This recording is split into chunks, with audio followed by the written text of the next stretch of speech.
Standing in the back of my sister Amanda's Harvard graduation party, I watched my father announce she would inherit everything: their $15 million Manhattan mansion, investment portfolio, and even the brand new Tesla. Everyone applauded while my parents joked about how they had one brilliant child and one disappointment. 20 years of being called the dumb one had trained me to stay quiet. That changed when an elderly man in an expensive suit slipped me an envelope and whispered, "Now is the time to show them who you really are." I was born Dalton James Montgomery, first child to Richard and Cynthia Montgomery of the Upper East Side. My father built his fortune managing other wealthy people's money at his hedge fund, while my mother leveraged her Miss Connecticut title into a career as a Manhattan socialite. Their expectations for their firstborn were astronomical from day one.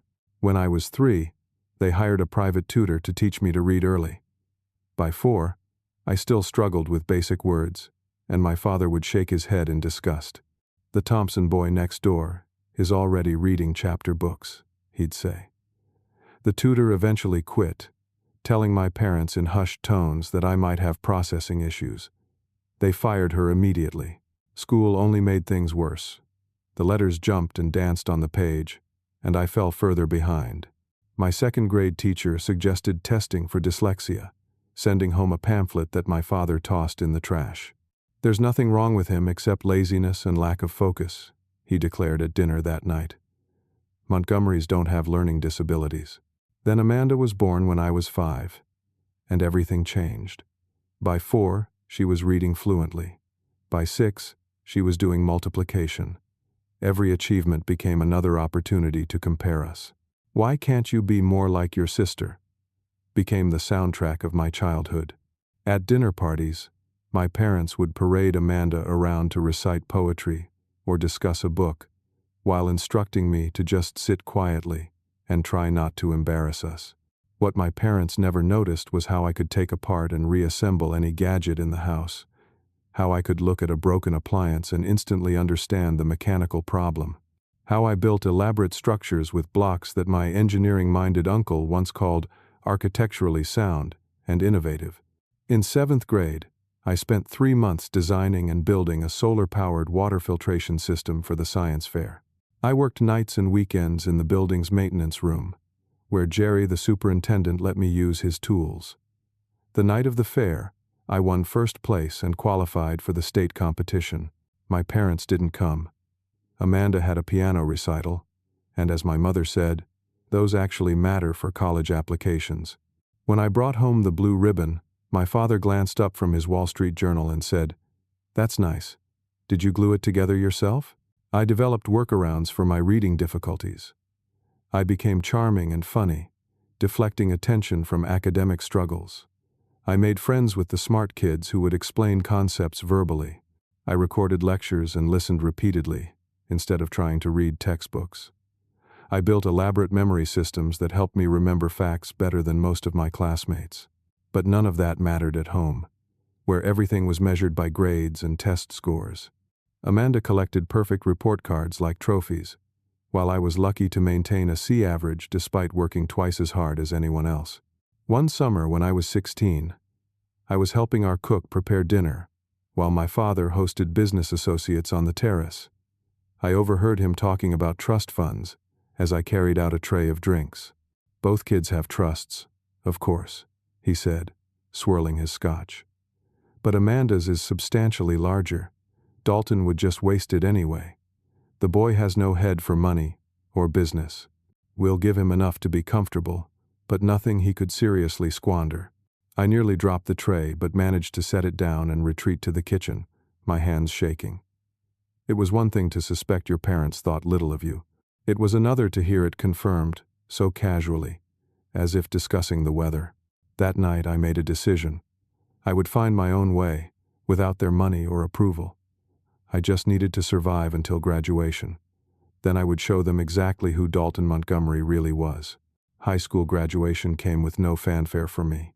While Amanda had already been accepted early to Princeton for her undergraduate degree with plans to attend Harvard Business School afterward, my future remained uncertain. My guidance counselor had helped me apply to several state schools with strong hands-on programs, and I'd been accepted to 3. When I told my parents I was considering the mechanical engineering program at University of Massachusetts, my father laughed outright. "College would be wasted on you, Dalton," he said, not looking up from his laptop. "4 more years of struggling through textbooks? Be realistic." "Your father's right, honey," my mother added, patting my hand condescendingly. "Not everyone is meant for higher education. There's no shame in that." There was plenty of shame in their tone, though. The unspoken message was clear. They'd given up on me long ago. That night, I made the hardest decision of my life. I withdrew my college applications and packed a single suitcase. From my savings account holding $5,000 earned from summer jobs at a local garage, I took out all but $500. The next morning, I left a note saying simply, "Going to find my own way. We'll be in touch when I'm settled." I took a bus to Boston, a city far enough from New York to feel like a fresh start, but close enough that the culture shock wouldn't be overwhelming. I'd researched affordable neighborhoods and found a room to rent in a house with 3 other guys in Dorchester. The room was tiny, barely fitting a twin bed and dresser, but it was mine. The first 3 months were brutal. I worked 2 jobs, morning shifts at a coffee shop and evenings at a convenience store, barely making enough for rent and ramen noodles. I applied to every auto shop in a 10-mile radius, but kept hearing, "We need someone with certifications or experience." One rainy Tuesday, I was walking home from another failed interview when my ancient Honda Civic finally gave up. Smoke poured from under the hood as I guided it to the curb. I was examining the engine when a gruff voice behind me said, "Head gasket's blown. She's done for." I turned to see an older man with weathered skin and calloused hands. His navy blue work shirt had Jackson embroidered on the pocket. "I know," I replied, "but I can't afford a new car or even major repairs right now." Jackson studied me for a moment. "You know engines? I've been working on cars since I was 12, just not professionally." He nodded toward a small garage across the street with a faded sign reading Jackson's Auto Repair. "I'm short-handed. My nephew quit last week. Come by tomorrow morning if you want to prove you know your way around an engine." That opportunity changed everything. Jackson Turner was a Vietnam veteran who'd opened his shop in the 70s. He was demanding but fair, testing my knowledge while teaching me proper techniques. When he discovered I could diagnose problems by sound and feel that even his experienced mechanics missed, he took a special interest in my development. "You've got the touch, kid," he'd say. "Can't teach that." Jackson became the father figure I'd never had. He didn't care that I struggled with manuals. He'd explain processes verbally and demonstrate until I mastered them. When I told him about my dyslexia, he shrugged and said, "So you see the world differently. That's why you catch things others miss." After 6 months, customers began specifically requesting the kid with the good ear. After a year, Jackson promoted me to lead mechanic and gave me a significant raise. I moved to a better apartment, started building a savings account, and even took online business courses using text-to-speech software. 2 years into working for Jackson, he was diagnosed with pancreatic cancer. Despite aggressive treatment, the prognosis was poor. I drove him to appointments, helped manage the shop, and spent evenings discussing everything from carburetor rebuilds to inventory systems. One night after a particularly difficult chemo session, Jackson handed me a folder. "I never had kids of my own," he said, his once robust voice now raspy. "My wife and I tried, but it wasn't in the cards. You're the son I never had, Dalton." Inside the folder was an offer to sell me the shop at half its appraised value, with generous payment terms. "I've watched you transform this place," he continued. "The customers trust you. The employees respect you. You've already modernized our systems and increased revenue 30%. This place should be yours." I couldn't speak past the lump in my throat, but I nodded and shook his hand. 3 months later, at age 23, I became the owner of Jackson's Auto Repair. True to his fighter spirit, Jackson lived another 8 months, coming by the shop when he felt strong enough to offer advice and tell stories. The day he died was the first time I'd cried since leaving home.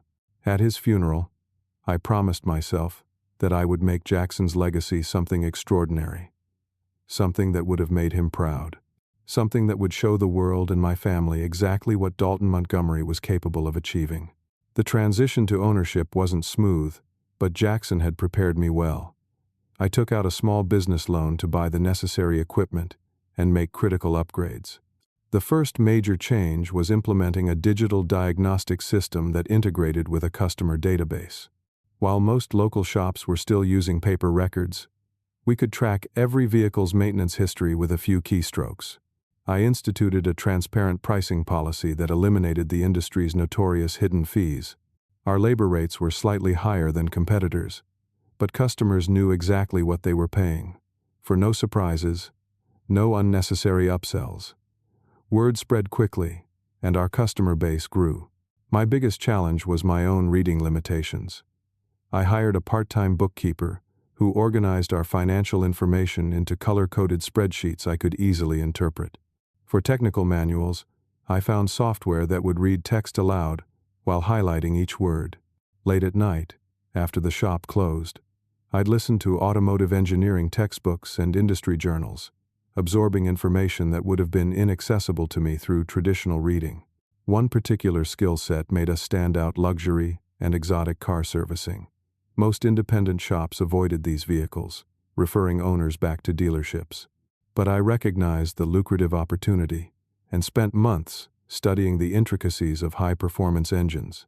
We invested in specialized tools and diagnostic equipment, and soon Porsche, Audi, and even Ferrari owners were coming to us for maintenance at half the dealership price. Throughout this period, contact with my family was minimal. Monthly phone calls with my mother, who would inevitably mention Amanda's latest accomplishments. Occasional emails from my father, usually containing financial advice I hadn't requested. Holiday cards with family photos that never included any mention of my business. In their minds, I was still the struggling mechanic, barely making ends meet. My annual visit home for Christmas was an exercise in patience. My mother would introduce me to her friends as our son who fixes cars, while gushing about Amanda's academic achievements. My father would pull me aside to offer me money, which I always declined, knowing it came with strings attached. "You know, there's always a place for you in one of my friends' companies," he'd say. "Nothing too demanding, just something more respectable than getting your hands dirty." I'd smile politely and change the subject. They never asked about my business, and I never volunteered information. The gap between us widened with each visit. Meanwhile, Jackson's Auto Repair expanded to a second location after 3 years under my ownership. Our reputation for honest work and technical expertise made us the go-to shop in Greater Boston. I hired veterans whenever possible, knowing that Jackson would have approved, and developed a training program for mechanics wanting to specialize in high-performance vehicles. The real game-changer came through necessity. Frustrated by the limitations of available diagnostic software, I collaborated with a programmer friend to develop our own system. It combined performance data with predictive analytics, identifying potential failures before they occurred. What began as an in-house solution became our proprietary advantage. We could catch problems that other shops missed entirely. One frigid February morning, a Bentley Continental GT came in with an intermittent hesitation that 3 other shops had failed to diagnose. Our system identified a rare electrical fault that could potentially lead to complete engine failure. The grateful owner, a venture capitalist named Scott Brennan, was so impressed that he began sending all his exotic car-collecting friends our way. During one of his visits, Scott noticed me explaining our diagnostic process to another customer. "That's fascinating technology," he said afterward. "Is it proprietary?" "Completely," I answered. "We built it from scratch. Have you considered licensing it to other shops or manufacturers?" The thought had never occurred to me. "We're just mechanics." Scott laughed. "No, Dalton. You've developed a potentially revolutionary diagnostic system that could save manufacturers and owners millions in preventative maintenance. You're an innovator who happens to fix cars." That conversation led to a meeting with his friend at Autotech Ventures, a firm that invested exclusively in automotive technology. After signing a strict, non-disclosure agreement, I presented our system to their technical team. Their excitement was palpable, culminating in a tentative offer of $10 million for the diagnostic platform alone. I was stunned into silence. $10 million. More money than I'd ever imagined possessing. The deal would need several months of due diligence and technical validation before becoming official, but the potential was real. I was sworn to secrecy until the legal processes were complete. That night, alone in my apartment, I pulled out a faded photograph of Jackson. "We did it," I whispered to his image. "They see the value in what we built." The next day, an ornate ivory envelope arrived in the mail. Inside was an invitation to Amanda's Harvard Business School graduation celebration at my parents' Manhattan mansion. It had been 5 years since I'd left home, and nearly 3 years since my last brief Christmas visit. My initial instinct was to decline, but something about the timing felt significant. After years of being underestimated and dismissed, I was on the verge of extraordinary success I'd earned entirely on my own terms. Perhaps it was time to close this chapter of my life properly. Not to gloat or seek validation, but to put old wounds to rest. I RSVP'd affirmatively and began planning my return to New York. The 5-hour drive from Boston to New York gave me plenty of time to prepare mentally for seeing my family. I checked into a midtown hotel rather than staying at my parents' house, a small act of independence that felt important. After a quick shower and change into the one suit I owned, purchased for meeting potential investors, I took a taxi to the familiar address on East 77th Street. The limestone mansion looked exactly as I remembered, imposing and immaculate. A valet took my taxi as I approached the front steps, looking uncertainly at my modest vehicle before handing me a claim ticket. Music and laughter spilled from the open doors, where a uniformed butler checked invitations. "Dalton Montgomery," I said, presenting my invitation. His eyebrows rose slightly in recognition. "The son. Welcome home, sir." The grand foyer was filled with New York's elite finance executives, academics, old money families, all gathered to celebrate Amanda's achievement. Crystal chandeliers cast a warm glow over the marble floors, while waiters circulated with champagne and hors d'oeuvres. I accepted a glass and moved through the crowd, nodding politely at vaguely familiar faces. I spotted my mother first. At 58, Cynthia Montgomery remained striking, her blonde hair perfectly coiffed, diamonds glinting at her ears and throat. She was speaking animatedly with a group of women when she noticed me. Her smile faltered momentarily before she excused herself and approached. "Dalton, darling." She air-kissed both my cheeks. "What a surprise. We weren't sure you'd come. Wouldn't miss Amanda's big day," I replied, returning her embrace stiffly. "You look well." She assessed my suit with a practiced eye. "A bit thin, perhaps. Are you eating properly?" Before I could answer, my father's booming voice called out, "Is that my son I see?" Richard Montgomery approached, silver-haired and commanding in his bespoke tuxedo. He clasped my shoulder firmly. "Good to see you, boy. Still fixing cars up in Boston?" "I own 2 auto repair shops now," I corrected gently. "Good, good," he said dismissively. "Come, there are people you should greet. Your sister will be thrilled you made it."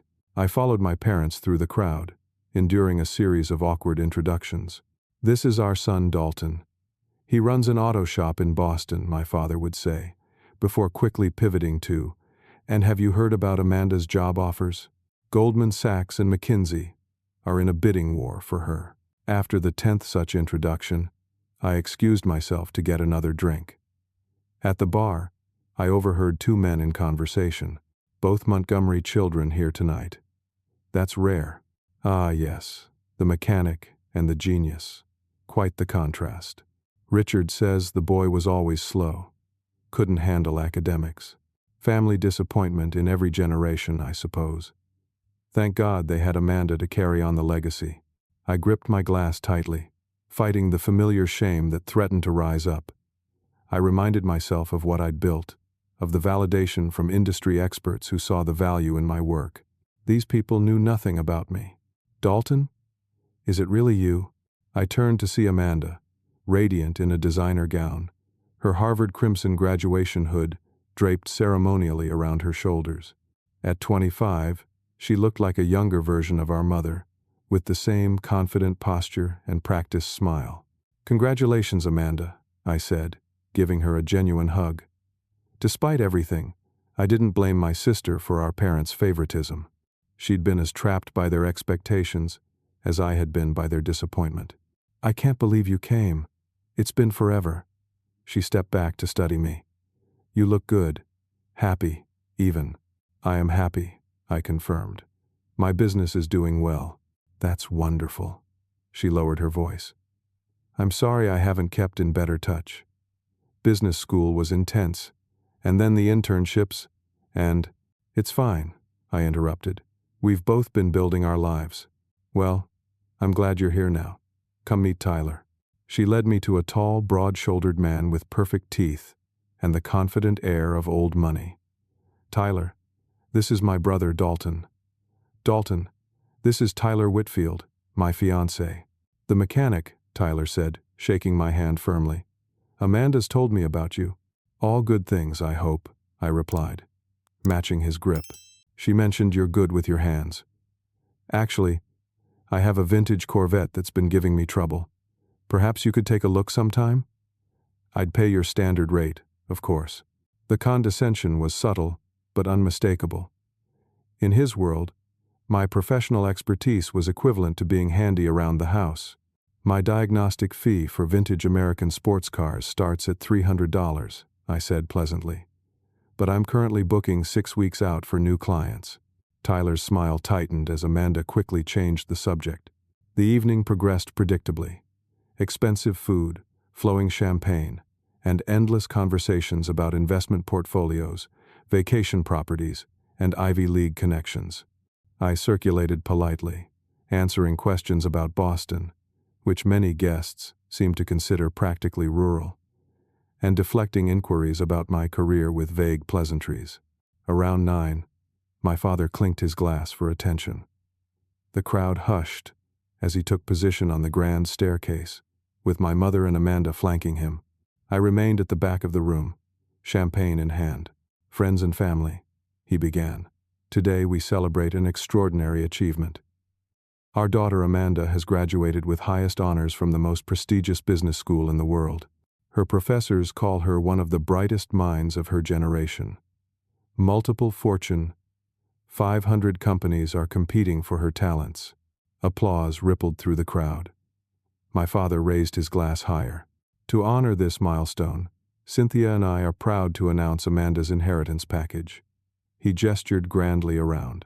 "Upon our eventual retirement, Amanda will receive this house, valued at $15 million, our investment portfolio, and as an immediate gift, the brand new Tesla parked outside." More applause, with several guests glancing uncomfortably in my direction. "Some families believe in dividing everything equally," my father continued, "but we've always recognized and rewarded exceptional achievement. We're fortunate to have one brilliant child." He looked at Amanda with undisguised pride. Then his eyes found me at the back of the room, and, well, we love both our children. Laughter rippled through the crowd. My mother added, "Dalton will receive a sum appropriate to his needs, of course. Enough to help with his little garage." The humiliation burned through me. 5 years of building a successful business, of proving my worth, and they still saw me as someone to be pitied and patronized. I set down my glass, preparing to leave quietly, when an elderly gentleman in an impeccably tailored suit appeared beside me. "Disgraceful display," he murmured, his eyes on my father. "Parents should lift their children up, not tear them down." I studied him, at least 75, with sharp blue eyes and a commanding presence despite his age. He didn't look familiar, yet something about him seemed important. "William Parker," he said, extending his hand. "And you're Dalton Montgomery. I've been hoping to meet you." The name sounded vaguely familiar, but I couldn't place it. "I have something for you," he continued, slipping an envelope into my hand. "Open it privately, and remember now is the time to show them who you really are." Before I could respond, he melted into the crowd, leaving me holding a sealed envelope and a sense that everything was about to change. I excused myself and found a quiet study off the main hallway. With slightly trembling fingers, I opened the envelope. Inside was a business card with the Parker Automotive Technologies logo. Suddenly, I recognized the name. William Parker was a legend in the automotive industry, having revolutionized computerized engine management systems in the 80s. Behind the card was a confidential market analysis of my diagnostic system, valuing it at potentially hundreds of millions if properly scaled. The final page was a personal letter from Parker himself. "Mr. Montgomery," it read, "I've been following your career with interest since your diagnostic platform came to my attention 6 months ago. What you've developed independently, with limited resources, is nothing short of revolutionary. My technical team considers it the most significant advancement in preventative diagnostics in 20 years. I'm not interested in merely acquiring your technology. I want to partner with you to develop it globally. The automotive industry is on the cusp of transformation, and your innovation could be central to that future. If you're amenable, I'd like you to present your system to my board tomorrow at 10 a.m. The enclosed card will grant you access to our headquarters. I should mention that I recognized your name immediately when Autotech brought your system to my attention. Your father approached me last year about investing in a startup concept your sister was developing, something about luxury retail analytics. Our team found it derivative and declined. He was quite persistent, leveraging every connection to secure her future. The irony that his overlooked son might transform our industry isn't lost on me. I look forward to your presentation. William Parker." I read the letter twice, my mind racing. Parker Automotive Technologies was one of the largest automotive systems companies in the world. A partnership with them would catapult my technology from a local advantage to a global standard. It would mean resources beyond anything I could access independently. And my father had tried to use his connections to help Amanda, but had never once considered that I might have something valuable to contribute to the industry. I was still processing this when the study door opened, and William Parker entered, closing it behind him. "Did I surprise you?" he asked, settling into a leather chair across from me. "To put it mildly," I admitted. "How did you know I'd be here tonight?" "I make it my business to know promising innovators," he replied. "When I learned Richard Montgomery's son had developed our most exciting acquisition prospect in years, I made the connection. The graduation celebration provided a convenient opportunity to meet you personally.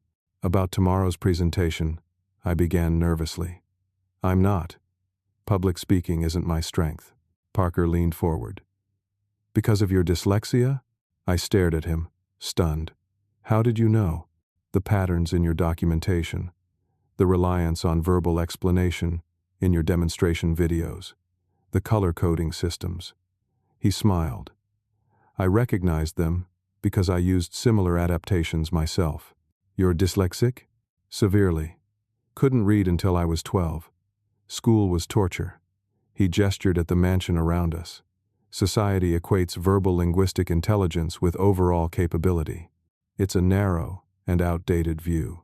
My parents certainly subscribe to it," I said bitterly. "Most of their generation do." Parker stood and walked to the window. "I built a billion-dollar company because I could visualize mechanical systems in 3 dimensions and anticipate integration challenges that engineers with perfect reading scores missed completely." He turned back to me. "Your diagnostic platform shows that same intuitive understanding of how complex systems interrelate. The question is, are you ready to take it beyond your local garages?" "I'm not sure I can present to a boardroom of executives," I confessed. "Especially not tomorrow." "Not with that attitude," Parker said bluntly. "The technology is yours. The vision is yours. Who better to explain it? I'm a mechanic, not a businessman. You've built a successful company from nothing. You've developed technology that could save manufacturers billions in warranty claims. Stop defining yourself by what you think you can't do." His words hit home. For too long, I'd internalized my parents' limited view of my capabilities. Even my success had been built in a world apart from theirs, a world where practical results mattered more than credentials or connections. Parker checked his watch. It's nearly 10. Let's leave this self-congratulatory affair and prepare for tomorrow. My car is waiting outside. The decision took only seconds. Without saying goodbye to anyone, I followed Parker out a side door to where a sleek black Audi waited at the curb. We spent the next 6 hours at his company's office, refining my presentation. Parker was demanding but supportive, pushing me to articulate the technical advantages of my system in terms that business executives would appreciate. He had his team prepare clear visual aids that would allow me to present without relying heavily on text. Remember, he said as we finished around 4 in the morning, you're not asking for their approval or validation. You're showing them an opportunity they'd be fools to miss. After a few hours of sleep at a nearby hotel, I showered and dressed in the suit Parker had sent over, significantly nicer than anything I'd ever owned. At 9:30, his driver collected me for the short trip to Parker Automotive Technologies headquarters in Midtown Manhattan. The gleaming glass tower was intimidating, but I focused on Parker's advice. I was there as an innovator with something valuable to offer, not as a supplicant seeking approval. The executive receptionist escorted me to the boardroom on the 42nd floor. Before entering, I took a deep breath and reminded myself of everything I'd built on my own terms.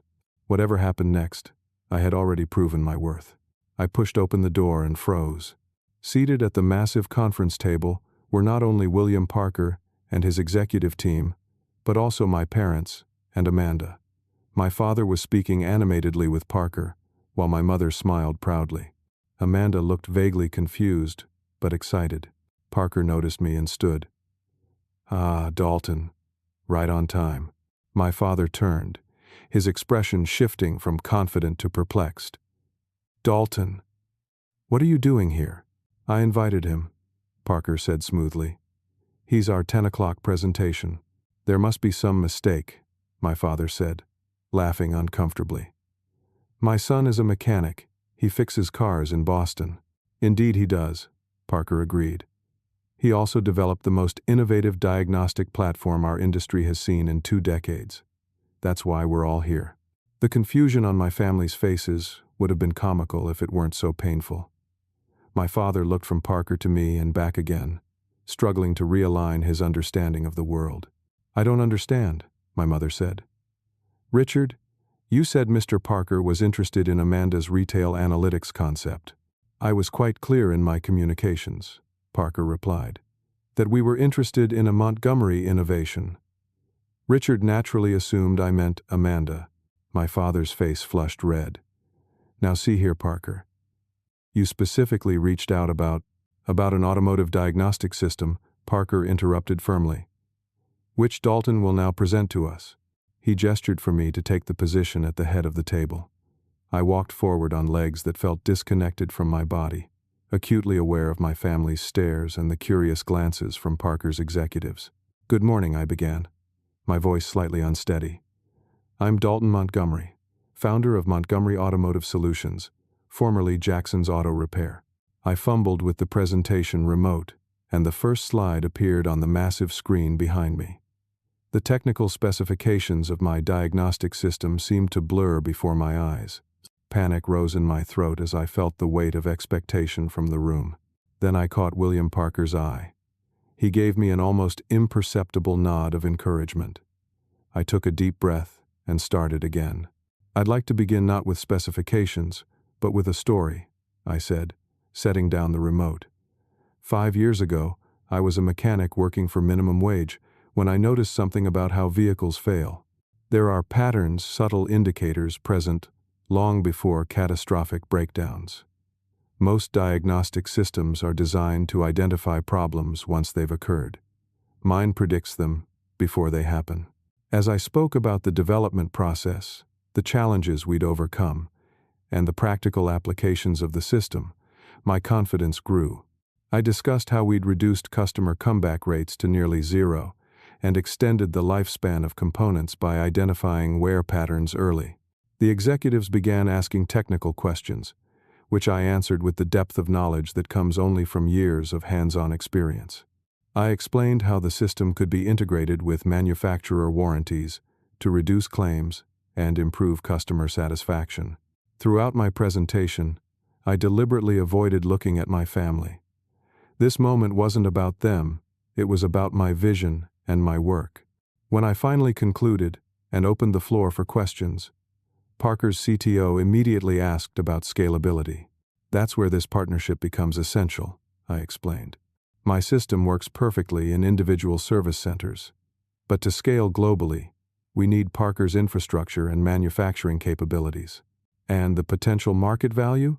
Asked the CFO. William Parker himself answered. Our preliminary valuation of Montgomery Automotive Solutions stands at approximately $300 million.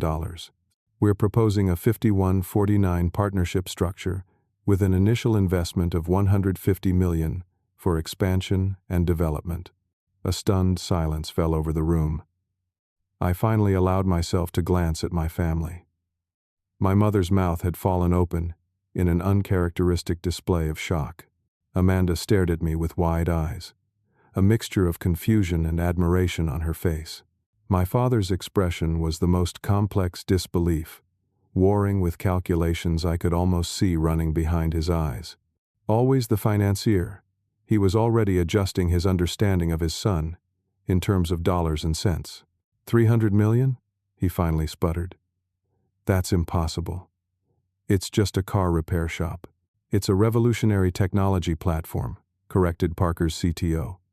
One that could save manufacturers billions in warranty claims and revolutionize preventative maintenance industry-wide. We've been developing and refining this system for 3 years, I added. It's been field-tested on thousands of vehicles with a 98% accuracy rate in predicting component failures. The rest of the meeting passed in a blur of technical discussions and preliminary partnership terms. Parker's team was thorough, but clearly eager to move forward. Throughout it all, my family remained largely silent, observers to a side of my life they'd never bothered to understand. When the meeting concluded, Parker shook my hand firmly in front of everyone. Impressive presentation, Dalton. I look forward to building something remarkable together. As the executives filed out, I finally faced my family. My father spoke first, his voice uncharacteristically hesitant. Dalton, this is quite unexpected. Why didn't you tell us about any of this? The question was so absurd I almost laughed. When would I have done that? Between being introduced as our son who fixes cars and hearing about how you're leaving everything to Amanda. Now, that's not fair, my mother interjected. We always supported your interests. My interests? I echoed. You mean my learning disability that you refused to acknowledge? Or my mechanical abilities that you dismissed as playing with toys? We did what we thought was best, my father insisted. We didn't want you labeled or limited by a diagnosis. Instead, you labeled and limited me yourselves, I replied quietly. Last night, you announced to a room full of people that Amanda would inherit everything because she was the brilliant one. How do you think that felt? For once, Richard Montgomery had no ready answer. Amanda stepped forward, placing her hand on my arm. I had no idea, Dalton, she said softly, about any of this. The company, the technology, or how badly you were hurt. I'm sorry. Her apology, at least, seemed genuine. I nodded acknowledgement as William Parker returned to the room. Dalton, our legal team would like to review some specifics, if you have a moment, he said, deliberately interrupting the tense family scene. Of course, I replied, grateful for the escape. As I followed Parker from the room, I heard my father call after me. We should discuss this as a family. Perhaps dinner tonight? I paused in the doorway, looking back at the three of them, my family, yet strangers in many ways. I'll think about it, I said, and left to begin the next chapter of my life.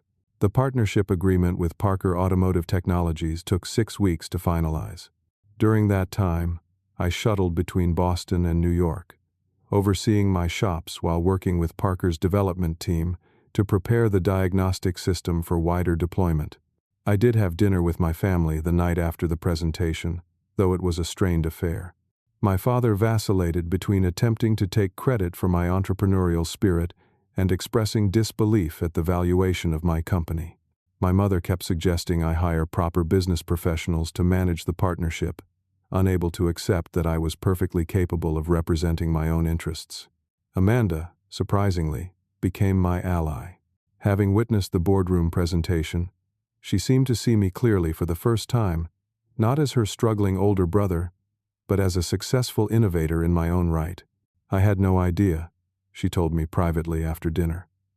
All these years, I thought you were just content with a simple life.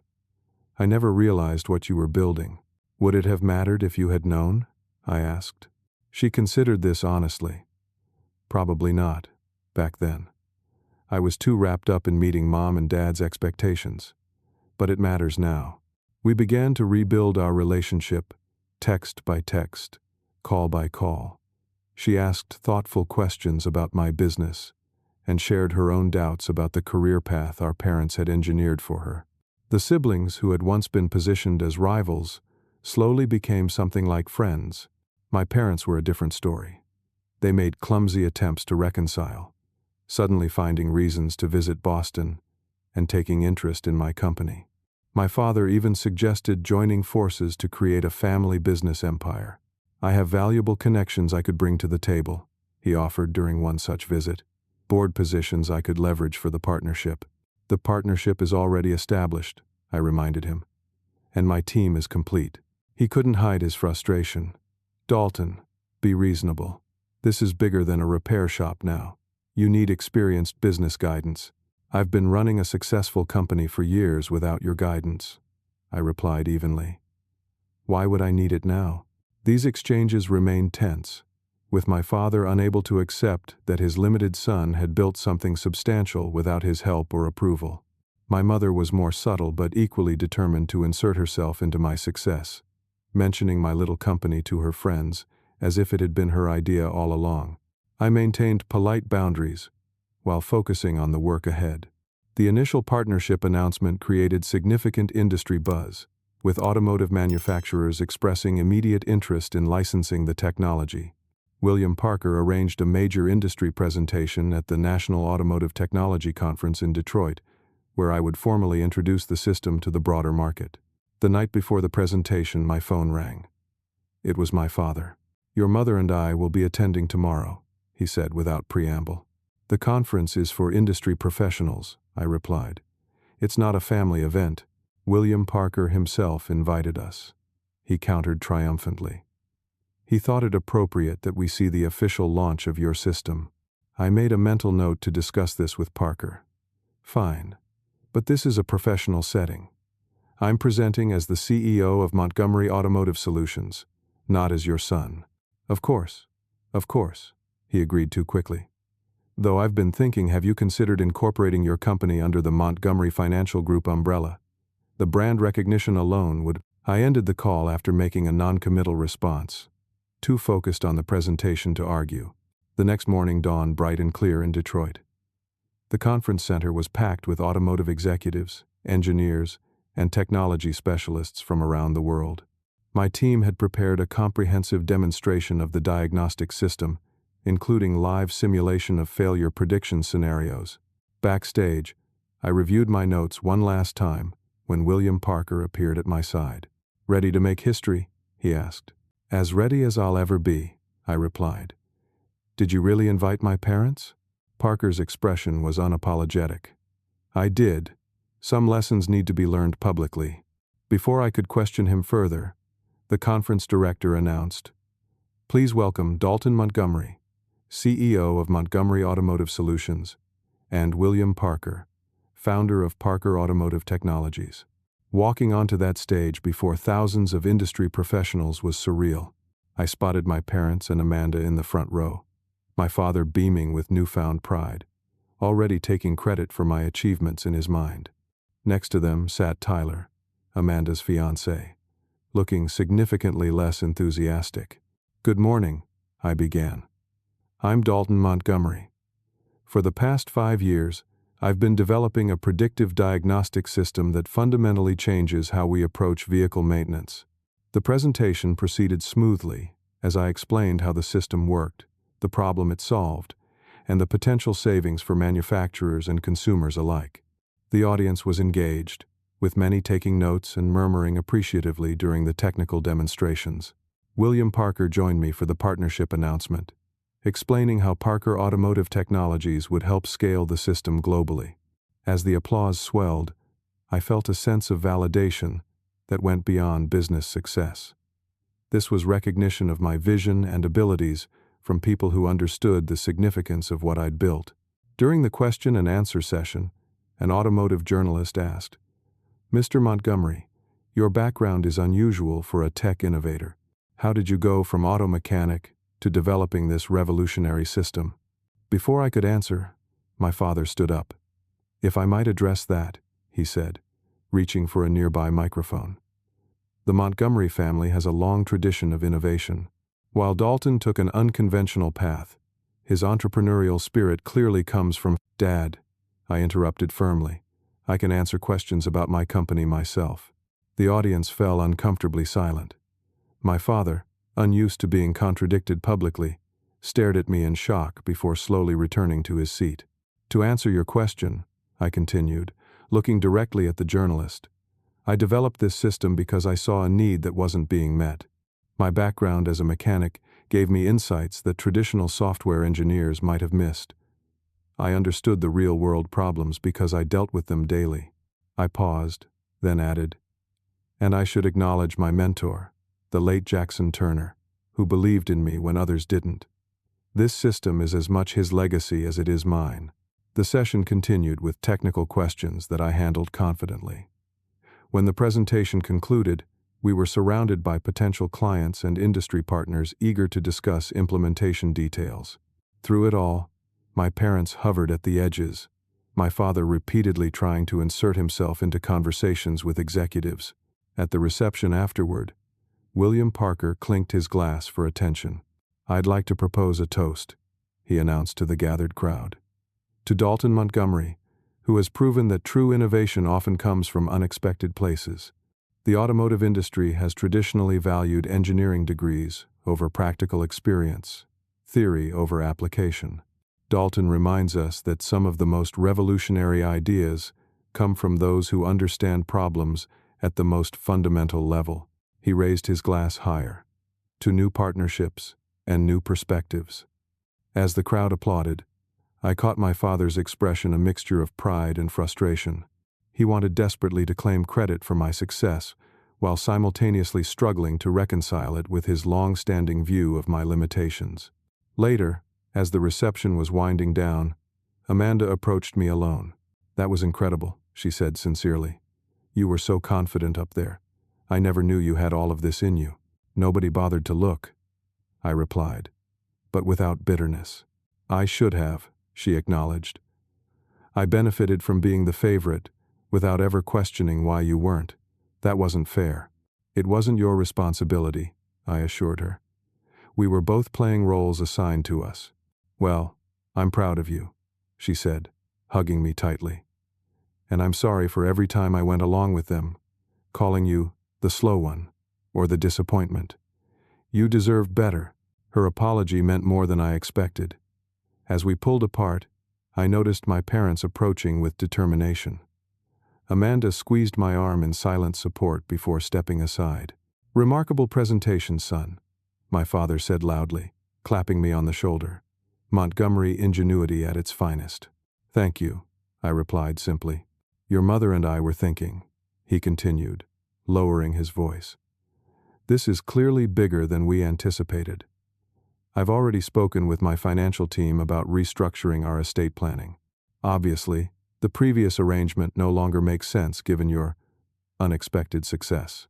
I stared at him, unable to hide my disbelief. "Is that what matters to you right now? Adjusting inheritance plans based on my net worth?" "Don't be dramatic, Dalton," my mother interjected. "Your father is simply acknowledging your achievements in a practical way." "My achievements were just as valuable when you thought I was just a mechanic," I replied.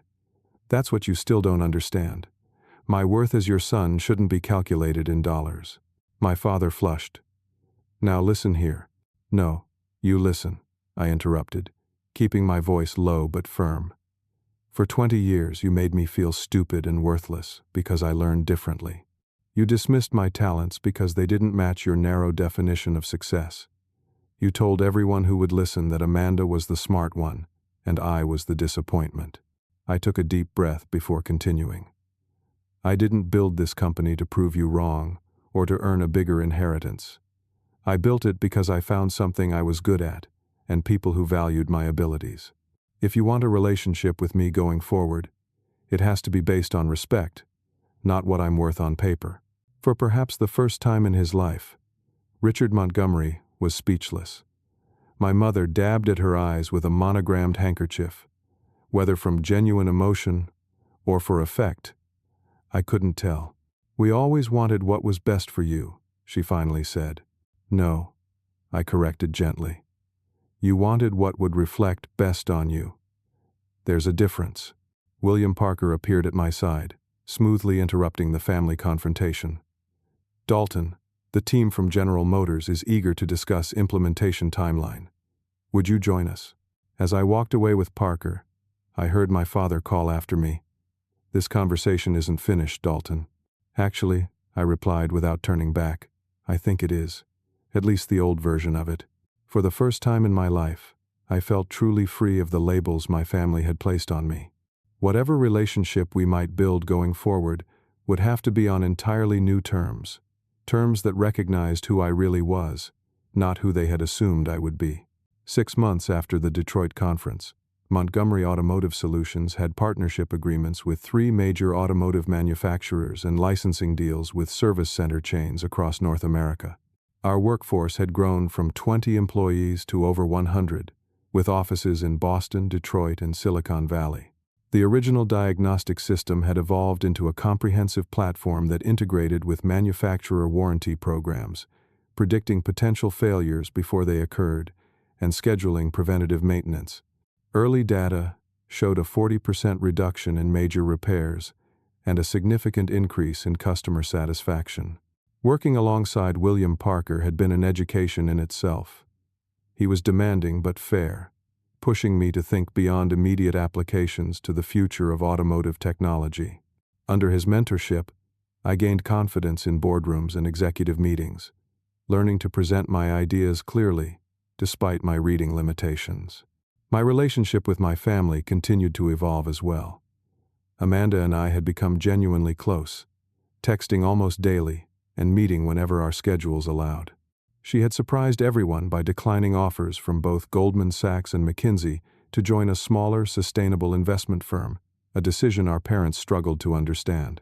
They're still trying to control my career, she confided during one of our dinners. They can't accept that I might want something different from what they planned. They need to rewrite their story about who we are, I replied. That's not easy for them. My parents made awkward but persistent efforts to reconcile. My father sent articles about dyslexic entrepreneurs, clearly trying to educate himself. My mother called regularly with updates about family, friends, trying to reestablish normal relations. Both were careful to express interest in my business, though they still occasionally lapsed into condescension. William Parker had become an unexpected advocate for healing these family wounds.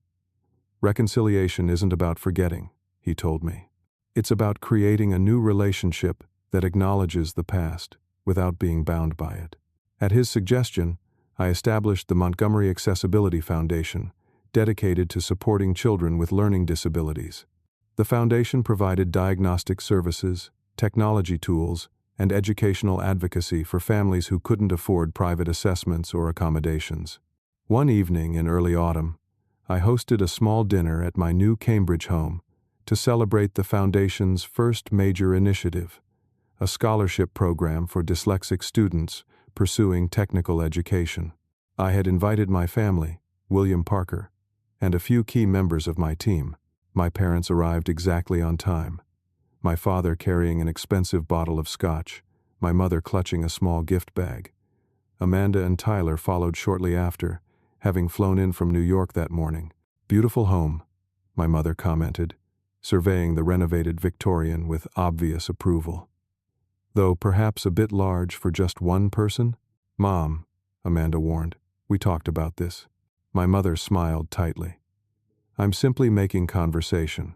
Dinner proceeded pleasantly enough, with William Parker skillfully guiding the conversation toward neutral topics. Tyler, who had initially been dismissive of my career, now treated me with cautious respect, having recognized the business implications of my success. After dessert, we moved to the living room, where my father cleared his throat meaningfully. Dalton, he began, your mother and I have been doing a lot of thinking over these past months. We haven't always been the parents you deserved. The admission clearly cost him effort. Richard Montgomery was not a man accustomed to acknowledging mistakes. We had certain expectations, my mother added. Certain ideas about success that were too narrow. What your mother is trying to say, my father continued, is that we failed to see your unique abilities. We focused on what we thought were limitations, rather than recognizing your different way of processing information as a strength. I remained silent, allowing them to continue. We've been working with a family therapist, my mother admitted, surprising me completely, to understand our patterns. The ways we've hurt you both. She glanced at Amanda, who nodded encouragement. My father reached into his pocket and produced a folded document. This is a revised trust agreement. We've restructured everything equally between you and Amanda, as it always should have been. I made no move to take the paper. I don't need your money, Dad. That's not what this is about. I know, he said quietly. But the inequality was a symbol of our failure to value you properly. Correcting it is symbolic too, an acknowledgement that we were wrong. William Parker spoke up. Taking the action shows commitment to change, Dalton. The document itself is less important than what it represents. I accepted the paper, tucking it away without reading it. Thank you. It means something that you recognize the issue. We'd like to be part of your life going forward, my mother said. Really part of it, not just claiming credit for your success, or inserting ourselves where we're not needed. That would require respecting boundaries, I pointed out. Something that hasn't been a family strength. We're learning, Amanda assured me. They really are trying, Dalton. The conversation shifted to the foundation's work, with my parents asking thoughtful questions about the scholarship criteria and outreach programs. For the first time, I felt them engaging with my vision, rather than trying to reshape it to match their expectations. Later, as guests were preparing to leave, my father pulled me aside. I was wrong about you, he said simply. For most of your life. I was wrong, and I'm sorry. The words I'd needed to hear for so long finally came, not with qualifications or explanations, just a straightforward acknowledgement. Thank you for saying that, I replied. I'm proud of you, son. Not because of what you've built or what it's worth. I'm proud of the man you've become, despite my failures as a father. The sincerity in his voice was unmistakable. We had a long way to go, but this was a beginning. After everyone had left, I sat with William Parker on the back porch, looking out over the garden. Family healing is never complete, he observed. It's an ongoing process. They're trying, I acknowledged. That's something I wouldn't have believed possible a year ago. And you? Are you finding what you need from this work? I considered the question carefully. The company fulfills me professionally. The foundation gives that success meaning. But the most important thing I've gained is self-knowledge. Explain, Parker prompted. For years, I defined myself in opposition to my family's view of me. I was determined to prove them wrong, but that still meant they were setting the terms of my identity. I smiled.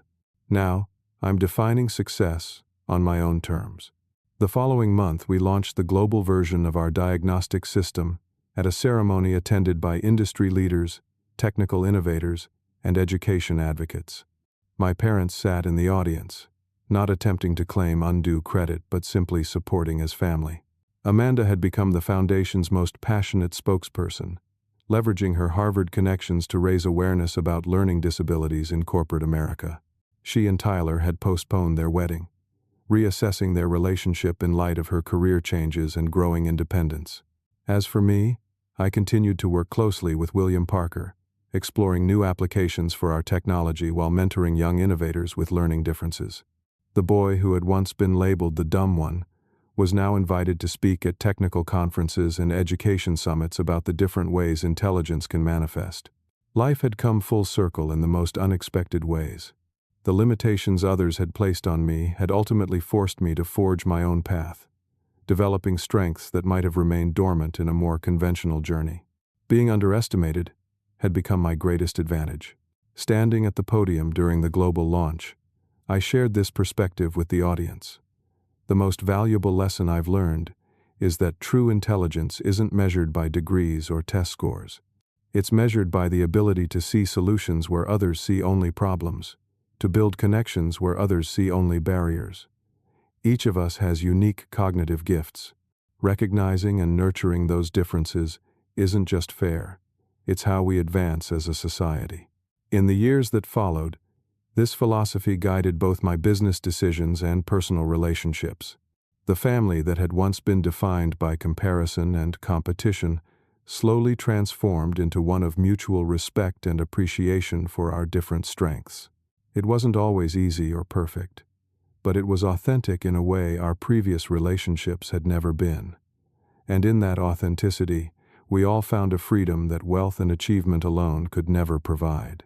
The envelope that changed my life now sits framed in my office not as a reminder of vindication, but as a symbol of the moment I fully stepped into my own identity, free from the limitations others had placed upon me.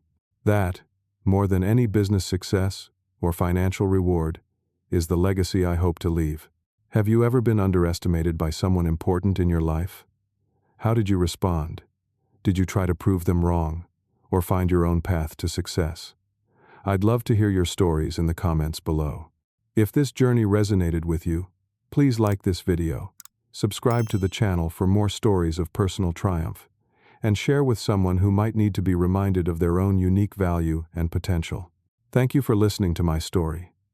And remember, sometimes being underestimated is actually your greatest advantage.